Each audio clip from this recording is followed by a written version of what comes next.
उद्यद्भानुसहस्राभा चतुर्बाहुसमन्विता रागस्वरूपपाषाढ्या क्रोधाकाराङ्कुशोज्ज्वला मनोरूपेक्षुकोदण्डा पञ्चतन्मात्रसायिका निजारुणप्रभापूरमज्जद्ब्रह्माण्डमण्डला चम्पकाशोकपुन्नागसौगन्धिकलसत्कजा कुरुविन्दमणिश्रेणी कनत्कोटीरमण्डिता अष्टमी चन्द्रविभ्राजा दलिकस्थलशोभिता ಮುಖಚಂದ್ರಕಲಂಕಾಭಾ ಮೃಗನಾಭ ವಿಶೇಷಕ.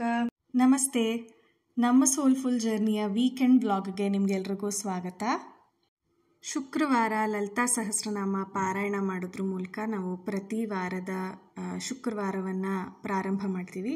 ನಂತರ ಪ್ರತಿದಿನದಂತೆ ಫ್ರೆಶ್ ಆಗಿ ಡಿಕಾಕ್ಷನ್ ಹಾಕಿ ಹಾಲು ಕಾಯಿಸಿ ಫಿಲ್ಟರ್ ಕಾಫಿ ಮಾಡಿಕೊಂಡು ಮನೆ ಮಂದಿ ಎಲ್ಲ ಕೂತ್ಕೊಂಡು ಹರಟೆ ಹೊಡ್ಕೊಂಡು ಕುಡಿತಾ ಮಾತಾಡ್ತಾ ನಮ್ಮ ದಿನಚರಿ ಬಗ್ಗೆ ಎಲ್ಲ ಹಂಚ್ಕೊಳ್ಳೋದು ಬಹಳ ಖುಷಿ ಕೊಡೋ ವಿಷಯ ನಮಗೆ. ಅದರ ನಂತರ ರೆಡಿಯಾಗಿ ನಾನು ಕಾಲೇಜ್ಗೆ ಹೊರಟೆ. ಕಾಲೇಜ್ನಲ್ಲಿ ಒಂದು ರೀತಿ ಮೋಡ ಕವಿದ ವಾತಾವರಣ, ಅವಾಗವಾಗ ಬಿಸಿಲು, ಒಂದೆರಡು ಹನಿ ತುಂತುರು ಮಳೆ, ಏನೋ ಒಂದು ರೀತಿ ಒಳ್ಳೆ ವಾತಾವರಣ. ನನಗೆ ಬಹಳ ಆಶ್ಚರ್ಯ ತಂದುಕೊಟ್ಟಿದ್ದು ಈ ಒಂದು ದೃಶ್ಯ. ಚೆಲ್ಲಿದ ಕಾಫಿಯಲ್ಲಿ ಮೂಡಿ ಬಂದ ಒಂದು ಸಣ್ಣ ಆಕೃತಿ.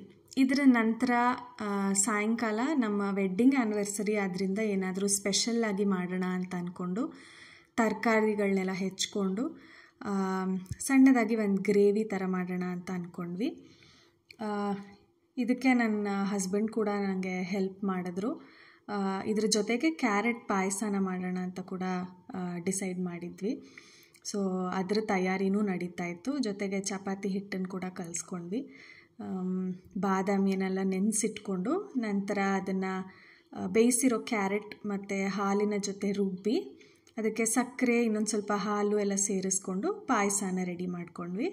ನಂತರ ತರಕಾರಿ ಎಲ್ಲ ಹಾಕಿ ಸಣ್ಣದಾಗಿ ಒಂದು ಸಾಗು ಥರ ಮಾಡ್ಕೊಂಡ್ವಿ. ಚಪಾತಿ ಮಾಡೋಣ ಅಂತ ಅಂದ್ಕೊಂಡಿದ್ದವರು ಪ್ಲ್ಯಾನ್ನ ಚೇಂಜ್ ಮಾಡಿ ಪೂರಿನ ಕರೆದ್ವಿ. ಸೊ ಹೀಗೆ ನಮ್ಮ ಶುಕ್ರವಾರ ಕಳೆದು ಹೋಯಿತು. ಎಲ್ಲರೂ ಒಟ್ಟಿಗೆ ಕೂತ್ಕೊಂಡು ಸಾಯಂಕಾಲ ತಿಂದಿದ್ದು ಏನೋ ಒಂದು ರೀತಿ ಖುಷಿ ಕೊಡ್ತು. ನಮ್ಮ 10ನೇ ಮದುವೆ ವಾರ್ಷಿಕೋತ್ಸವದ ನಂತರದ ದಿನ ಶನಿವಾರ ಕ್ರೈಸ್ಟ್ ಕಾಲೇಜಿನಲ್ಲಿ ಭಾಷಾ ಉತ್ಸವ ಅಂದರೆ ಎಥ್ನಿಕ್ ಡೇ. ಸೊ ನಾನು ಸಾಧಾರಣ 13 ವರ್ಷದಿಂದ ಕ್ರೈಸ್ಟ್ ಕಾಲೇಜ್ನಲ್ಲೇ ಇದ್ದೀನಿ. ಅಲ್ಲೇ ಓದಿದ್ದು, ಈಗ PhD ಮಾಡ್ತಾಯಿದ್ದೀನಿ, ಕೆಲಸ ಕೂಡ ಮಾಡ್ತಾಯಿದ್ದೀನಿ. ಅಲ್ಲಿನ ಈ ಒಂದು ದಿವಸದ ವಾತಾವರಣ ಬಹಳನೇ ಚೆನ್ನಾಗಿರುತ್ತೆ. ಎಲ್ಲರೂ ಅವರವರ ಟ್ರೆಡಿಷ್ನಲ್ ಔಟ್ಫಿಟ್ಸಲ್ಲಿ ಬರ್ತಾರೆ. ನೋಡೋದಕ್ಕಂತೂ ತುಂಬ ಚೆನ್ನಾಗಿರುತ್ತೆ. Dance, music. ಪ್ರತಿ ದಿವಸದಲ್ಲಿ ನಾವು ಕ್ರೈಸ್ಟ್ ಕಾಲೇಜ್ನ ನೋಡೋದಾದರೆ ಒಂದು ರೀತಿ ಶಾಂತ ವಾತಾವರಣ. ಅವ್ರವ್ರ ಕೆಲಸದಲ್ಲೇ ಮುಳುಗಿರ್ತಾರೆ. ಎಲ್ರಿಗೂ ಅವ್ರದ್ದೇ ಆದಂಥ ಟೆನ್ಷನ್. ಬಟ್ ಇವತ್ತು ಒಂದು ದಿವಸ ಮಾತ್ರ ಎಲ್ಲೇ ನೋಡಿ ನೀವು ಮಕ್ಕಳೆಲ್ಲ ರೀಲ್ಸ್ ಮಾಡ್ತಾ ಇರ್ತಾರೆ. ನಾನು ಕೂಡ ಹಾಗೆ ನನ್ನ ಬ್ಯಾಚ್ಮೇಟ್ಸ್ ಜೊತೆ ಸೇರಿಕೊಂಡು ರೀಲ್ಸ್ನ ಮಾಡಿದೆ. ನಂತರ DJ ಒಂದು ವ್ಯವಸ್ಥೆ ಕೂಡ ಇತ್ತು. ಸೊ ಸ್ಟೂಡೆಂಟ್ಸ್ ಎಲ್ಲ ದೊಡ್ಡ ಗ್ರೌಂಡ್ನಲ್ಲಿ ಸೇರಿಕೊಂಡು ಬೇರೆ ಬೇರೆ ಭಾಷೆಯ ಹಾಡುಗಳಿಗೆಲ್ಲ ಡ್ಯಾನ್ಸ್ ಮಾಡ್ತಾಯಿದ್ರು. ಇದಂತೂ ಬಹಳನೇ ಚೆನ್ನಾಗಿತ್ತು. ಏಕೆಂದರೆ ಬಾಕಿ ದಿನದಲ್ಲಿ ಈ ರೀತಿ ನಮಗೆ ನೋಡೋದಕ್ಕೆ ಸಿಕ್ಕದೇ ಇಲ್ಲ ಯೂನಿವರ್ಸಿಟಿ ಕ್ಯಾಂಪಸ್ ಒಳಗಡೆ. ಸೊ ಪಂಚೆ ಉಟ್ಕೊಂಡು ಡ್ಯಾನ್ಸ್ ಮಾಡೋದು, ಸೀರೆ ಉಟ್ಕೊಂಡು ಡ್ಯಾನ್ಸ್ ಮಾಡೋದು ಅಂದರೆ ಏನೋ ಒಂದು ರೀತಿ ಕಾಲೇಜ್ ಮಕ್ಕಳಿಗೆ ಖುಷಿ ಕೊಡುತ್ತೆ ಅಲ್ವಾ. ಸೊ ಇಲ್ಲಿ ನೀವು ನೋಡ್ತಾ ಇರೋದು ಆ ಗ್ರೌಂಡಿನ ಒಂದು ದೃಶ್ಯ. ಆ ದೂರದಲ್ಲಿ ಕಾಣಿಸ್ತಾ ಇರೋದು ಸ್ಟೇಜ್. ಸೊ ಇಲ್ಲೇ DJ ಇದ್ದಿದ್ದು ಮತ್ತು ಹಾಡುಗಳನ್ನೆಲ್ಲ ಪ್ಲೇ ಮಾಡ್ತಾ ಇದ್ದಿದ್ದು. ಕನ್ನಡ ಹಾಡು ಪ್ಲೇ ಆಗಿದ ತಕ್ಷಣ ನನಗೂ ಹೋಗಬೇಕು ಅಂತ ಅನ್ನಿಸ್ತು. ಒಂದು ರೀತಿ ವೈಬ್ ಬಹಳನೇ ಚೆನ್ನಾಗಿತ್ತು. ಸೊ ಇದಾದ ನಂತರ ಭಾನುವಾರ ನನ್ನ ಮಗನೂ ಕರ್ಕೊಂಡು ಫ್ರೆಂಡ್ಸ್ನೆಲ್ಲ ಮೀಟ್ ಮಾಡೋದಕ್ಕೆ ಅಂತ ಹೊರಗಡೆಗೆ ಹೋಗಿದ್ವಿ. ಬಹಳ ದಿನಗಳ ನಂತರ ನಾವಿಬ್ಬರು ಆಟೋನಲ್ಲಿ ಒಟ್ಟಿಗೆ ಕೂತ್ಕೊಂಡು ಒಂದು ಸಣ್ಣ ರೌಂಡ್ ಹೋಗಿ ಬಂದ್ವಿ. ಬಹಳನೇ ಚೆನ್ನಾಗಿತ್ತು. ವಾತಾವರಣ ಒಂದು ರೀತಿ ತಣ್ಣಗಿತ್ತು, ತುಂಬ ಏನು ಬಿಸಿಲಿರಲಿಲ್ಲ. ನಾನು ಸಣ್ಣವಳಾಗಿದ್ದಾಗ ಆಟೋನಲ್ಲಿ ಎಲ್ಲೆಲ್ಲ ಹೋಗ್ತಾ ಇದ್ದೆ, ಯಾರೊಟ್ಟಿಗೆ ಹೋಗ್ತಾ ಇದ್ದೆ ಅದನ್ನೆಲ್ಲ ಹಾಗೇ ಮೆಲುಕು ಹಾಕ್ತಾ ಇದ್ದೆ. ನನ್ನ ಮಗ ಅಂತೂ ಬಹಳನೇ ಖುಷಿಯಾಗಿದ್ದ.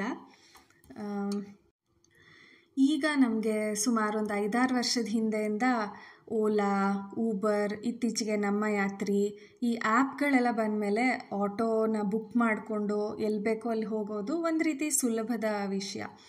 ಮುಂಚೆ ಆದರೆ ನಾವೆಲ್ಲಾದರೂ ಹೋಗಬೇಕು ಅಂದರೆ ಆ ಏರಿಯಾಗೆ ಆಟೋ ಸಿಕ್ಕತ್ತಾ, ಹೋಗೋದೇನೋ ಹೊಟ್ಟೋಗ್ಬೋದು, ವಾಪಸ್ ಬರೋವಾಗ ಹೇಗೆ ಬರೋದು ಅನ್ನೋದನ್ನೆಲ್ಲ ಬಹಳ ಯೋಚನೆ ಮಾಡಿ ತುಂಬ ಪ್ಲ್ಯಾನ್ ಮಾಡಿ ಹೋಗಬೇಕಾಗಿತ್ತು.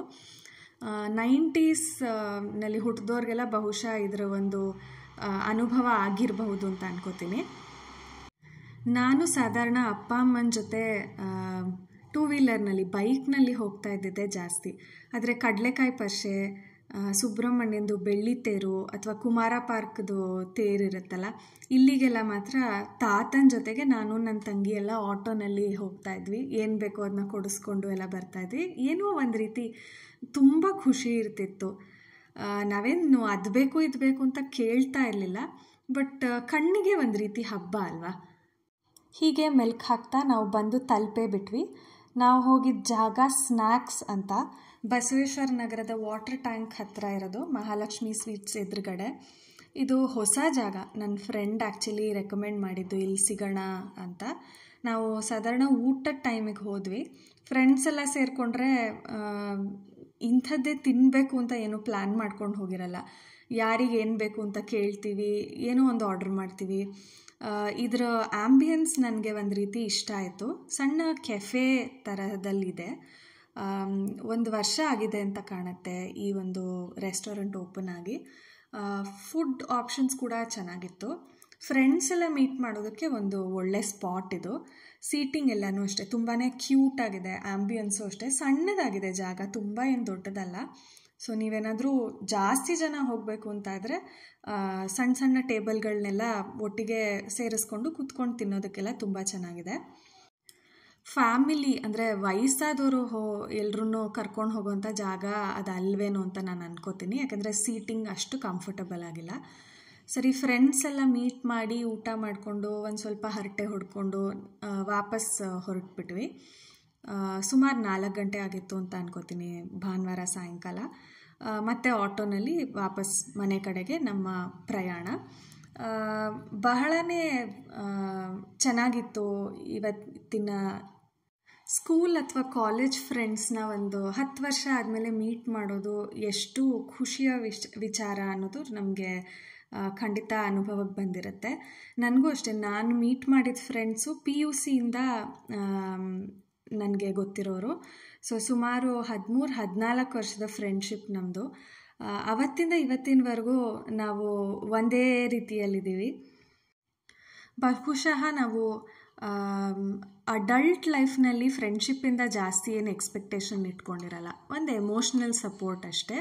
ಯಾವಾಗಲೂ ಒಂದೊಂದು ಸಲ ಫೈನಾನ್ಷಿಯಲ್ ಸಪೋರ್ಟ್ ಇರ್ಬೋದು. Emotional support actually makes everything ಅಲ್ವಾ. ಇದು ಸೋಮವಾರದ ಬೆಳಗಿನ ರವೆ ರೊಟ್ಟಿಯ ಒಂದು ತುಣುಕು. ಉಕ್ಕರಿಸಿ ಮಾಡಿದ್ದ ರವೆ ರೊಟ್ಟಿ ಬಹಳನೇ ಮೃದುವಾಗಿ ಬಂದಿತ್ತು, ತುಂಬ ಚೆನ್ನಾಗಿತ್ತು ತಿನ್ನೋದಕ್ಕೆ. ಅದರ ಜೊತೆಗೆ ಟೊಮೆಟೊ ಮತ್ತು ಈರುಳ್ಳಿ ಹಾಕಿ ಗೊಜ್ಜು ಮಾಡಿದ್ವಿ. ಇದಾದಮೇಲೆ ನನ್ನ ಮಗನ ಜೊತೆ ಕೂತ್ಕೊಂಡು ಸ್ವಲ್ಪ ಅವನ ಹೋಮ್ವರ್ಕ್ ಏನಿತ್ತು ಅದನ್ನೆಲ್ಲ ಮುಗಿಸ್ತಾ ಇದ್ವಿ. 3 ದಿನ ಅಂತೂ ಚೆನ್ನಾಗಿ ಮಜಾ ಮಾಡಿಬಿಟ್ಟ ಅವನು. ಭಾನುವಾರ ಅಲ್ಲ 3 ದಿನ ಅಲ್ಲ 2 ದಿನ.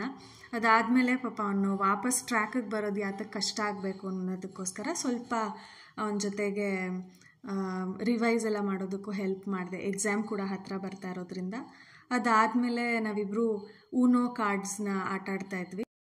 ಇಲ್ಲಿಗೆ ನನ್ನ ವ್ಲಾಗ್ ಮುಗಿಸ್ತೀನಿ.